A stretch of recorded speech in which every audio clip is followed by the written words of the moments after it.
So instead of saying, what more should I do? This is a big one. I want you to receive this because we are so good about this, ladies, like jumping in, doing all the things, putting on our she-ro capes. And so instead of asking yourself, what more can you do? I want you to ask yourself, who do I need to be? So ask yourself, where am I not growing? Where am I staying in the same place or letting fear hold you back? I'll just even speak for myself. There was a point where I was really nervous about posting on social media. And particularly, I was a little nervous about posting on Facebook because I had some stupid ex that I was worried about seeing what I was up to. And I didn't want him in my business and knowing what I was doing in my business.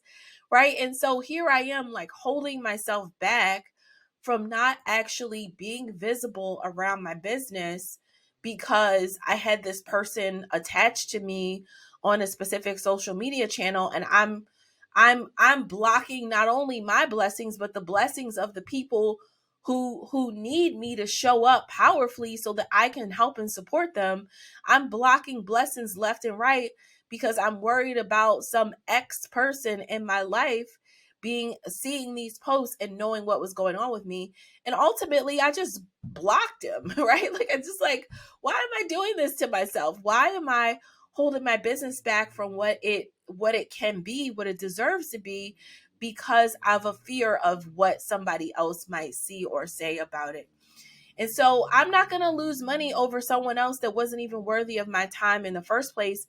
And I would encourage you to do the same if you have any fears around visibility. I know I've talked to people in our community, women in our community, who have felt like, oh, I don't want anyone from my current job, like people who were doing their business on a part-time basis or outside of also working a 9 to 5. I don't want anyone on my corporate job to see the work that I'm doing in my business. We got to let those things go, honestly. Like, unless you have some kind of, crazy NDAs, non-complete, not NDAs, but if you have some kind of non-complete clause with your business or you're doing something in the same industry, 9 times out of 10, it's not, you have to be mindful of those things if you do have those kind of clauses in place with your corporate job. But outside of that, like, let that go. So what if someone sees you, right? Like, you have to live your life and you have to do the things that are going to get you to where you need to go.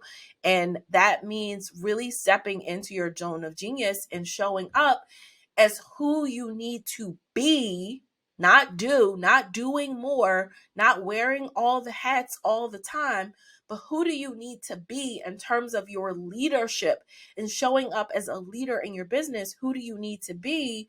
How can you show up more powerfully as a leader so that you can serve the people that you need to serve? Your breakthrough is not in doing more. It's in doing the right things, but more important, it's about being who you need to be. So if you want to be a multiple 6 or 7-figure business owner, then you have to start operating from that place, stepping into the leadership, making decisions from the place of being that person.